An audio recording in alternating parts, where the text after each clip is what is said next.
Hello, I'm John Shepherd, and in this short video we're going to take a little look at a visitor that we had to my training group, Abdul Rahman Saeed, all the way from Egypt. He's a long jumper, and you'll be able to identify some of the faults and issues that he had to work on, and hopefully be able to apply these to your own jumping to improve your performance. Abdul Rahman's an under 23-year-old, and he came over to work on his technique. But some of you will remember that a couple of months back I made a video on his technique which he'd asked me to analyse, so it was great to meet him in person.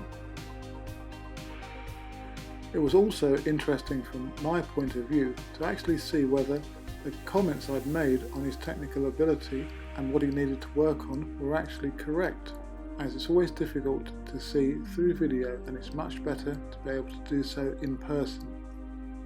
It also became apparent how important the correct type of conditioning is, as I felt that some of the issues regarding Abdul Rahman's technique could be improved through better conditioning methods. As I do with most athletes I coach, I always begin with some postural analysis to get an opinion as to how they can position their bodies and if they're aware of what they're actually doing when they're running and jumping, for example.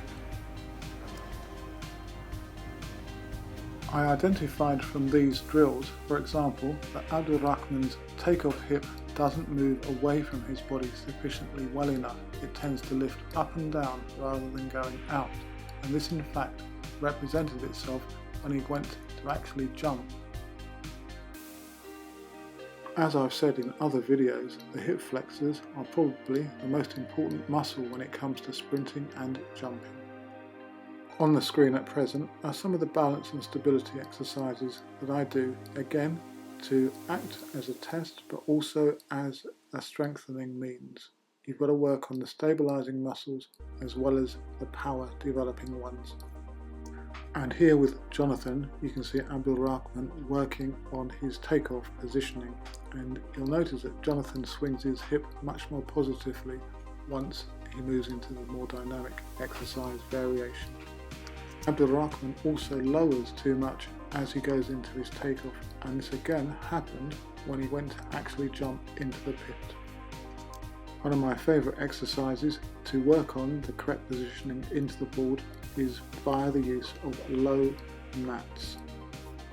The idea is to make as minimal adjustments as possible when passing through the mats, and to keep the hips high on the penultimate step and not to lower too much into the takeoff. The other thing I noticed was that Abdul Rahman was taking off with a slight backward lean, and this was partly caused by his front arm not punching forward enough to take his weight across the takeoff. It was also reflexive of not getting enough punch with his hip flexor at takeoff. So we used this drill with a football to try and get that positive motion created at the hip. It did seem to be a success. I then took away the mat on the board with the objective being to run through the takeoff without making those adjustments, to try to run as if the mats weren't there, to get a really quick step onto the takeoff. You'll see in the clip above that Abdul Rahman doesn't put his heel down on the penultimate step, and this could be contributing to the backward lean that's generated. We then moved on to doing the drills with spikes.